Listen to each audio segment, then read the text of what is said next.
This is The National for Wednesday, November 28th, the year 2012. Arabina Apia reporting. Here's what's happening now. Delegates from the Dominican Republic are in the capital this week as our two countries embark on the second leg of bilateral talks. Back in October, Foreign Affairs Minister Fred Mitchell led a delegation to the DR as a means of addressing the issue of poaching in Bahamian waters. The talks, which officials say were very successful, also centered around agriculture and trade opportunities as well. Financial Services Minister, who was also a part of that delegation, foreshadowed the additional talks, which this week also centered around the creation of a business council to further trade relations between the two countries moving forward. In other news at this hour, Canadian fashion mogul Peter Nygard throwing his support behind the government's decision to proceed with stem cell research in the Bahamas. Earlier this month, Health Minister the Honorable Dr. Perry Gomez announced the government's intention to move forward with the creation of a regulatory framework to proceed with the controversial medical treatment.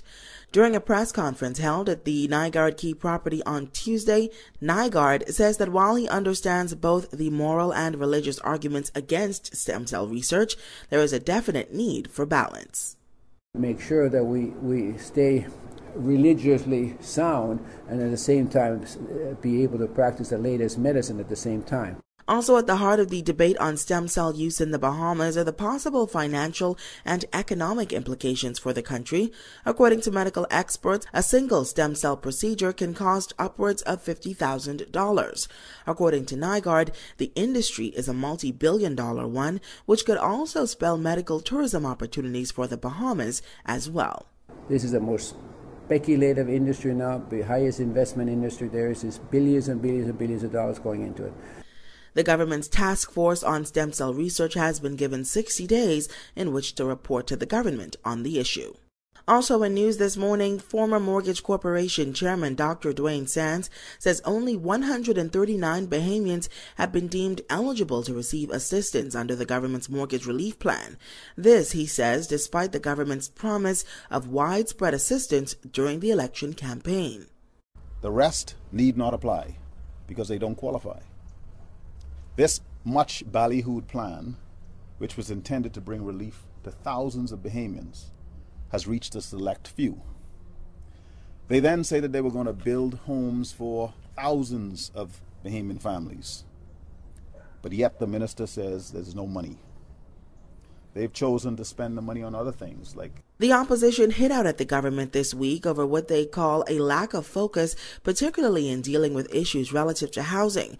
Just yesterday, State Finance Minister the Honorable Michael Halkitis telling the media that half the persons who would have applied for assistance have in fact been approved to receive their portion of the government's $10 million allocation. More than 4,000 homeowners are said to be in arrears. And now we'll look at the national weather picture. Conditions will be overcast here in the capital today. There'll be a high of 81 degrees Fahrenheit. Winds will be from the north-northeast at 5 to 15 miles an hour. Overcast conditions will persist heading into the evening as well, with a 50% chance of rain. There'll be a low of 72 degrees Fahrenheit and breezy, with winds from the northeast at 15 to 20 miles an hour. This is The National, a service of the McKinney Broadcasting Network. Now this. BTC giving you 10, my boy. Now you can talk for 5 minutes and you get the next 10 minutes free on that call. Use the Queen's English, please. Besides, I don't call, I text, or I message on WhatsApp or BBM. Look, miss, with Gimme 10, you could send 10 texts and you get the next 10 texts free that day. Plus, when you buy a 70 data plan, you get 2 days free. And if when you buy a 30 days plan, you get 10 days free. What? That's a why. BTC gave you 10, my boy. Let me try a top up my phone. Why more, my way? Applies to prepaid customers only. Terms and conditions apply. See Facebook page for details. BTC, powered by Lime. And now a look at the national world picture. Quebec's Corruption Commission has turned its attention to the visitors' records for an exclusive Montreal club where high-ranking city officials met with construction entrepreneurs and may have exchanged money. The former head of Montreal's executive committee, Frank Zampino, city engineer Luc Leclerc, and bureaucrats Robert Marcil and Yves Therbage were all identified as guests of construction bosses dating back to 2005 at Club 357C in the city's Old Port. Meantime, as negotiations continue over how to thwart the looming crisis known as the fiscal cliff, U.S. President Barack Obama will take his case on the road this week, urging Americans to support his push to let tax rates rise on the wealthiest Americans. The president will tour a manufacturing facility and give remarks in the southeastern Pennsylvanian town of Hatfield on Friday. This according to announcements from the White House on Tuesday. The campaign-style trip comes as another example of the president's building pressure on Congress through public support rather than the behind-closed-doors approach used in last summer's debt talks.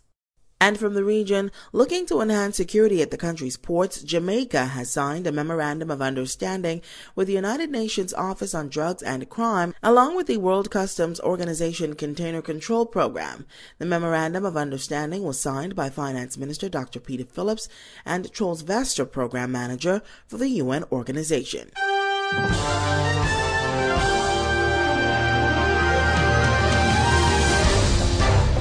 And I'm Aravana Apia. That's what's making news on The National, a service of the McKinney Broadcasting Network.